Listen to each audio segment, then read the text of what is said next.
నా అభిమానులకు కూడా చెప్తా ఉన్నాను, నన్ను కాదని మీరు జగన్కి ఓటేశారు మర్చిపోను. ఈ రోజున మీరు సఫర్ అవుతున్నారు, నేను కాదు. మీ భవిష్యత్తు కోసం వచ్చాను నేను రోడ్ల మీదకి.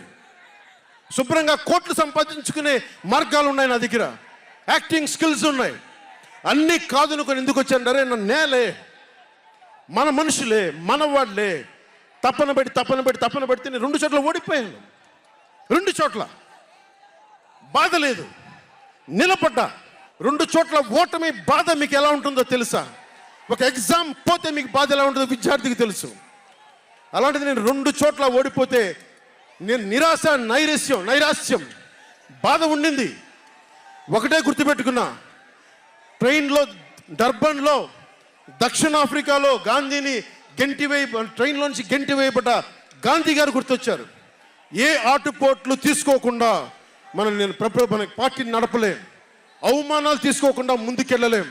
వారందరినీ స్మరించుకొని వారి స్ఫూర్తితోటి ఈరోజు నిలబడే ఉన్నాం, బలంగా నిలబడి ఉన్నాం, ఒక కంటకుని ఎదుర్కొంటూ ఉన్నాం. మీరు చెప్పండి, మీకు కాంటాక్ట్ సర్టిఫికేట్ కావాలి ఉద్యోగాలకు వెళ్ళాలంటే? మీరు ఉద్యోగాలకు వెళ్ళాలంటే కాంటాక్ట్ సర్టిఫికేట్స్ కావాలి, పాస్పోర్ట్ కావాలంటే మీ ప్రవర్తన ఎలాంటి ప్రవర్తన కాంటాక్ట్ సర్టిఫికేట్లు కావాలి. ఒక ముఖ్యమంత్రికి కాంటాక్ట్ సర్టిఫికేట్లు అవసరం లేదు. ఎన్ని కేసులున్నా పర్లా, ఈ ఉండే గూండా ఎమ్మెల్యేలకి ఎన్ని దోపిడీలు చేసినా వాడికి ఏ కాంటాక్ట్ సర్టిఫికేట్ అవసరం లేదు. పోలీసు ఉద్యోగానికి వెళ్ళాలంటే కాంటాక్ట్ సర్టిఫికేట్లు, చిన్నపాటి ఉద్యోగం కావాలంటే కాంటాక్ట్ సర్టిఫికేట్లు.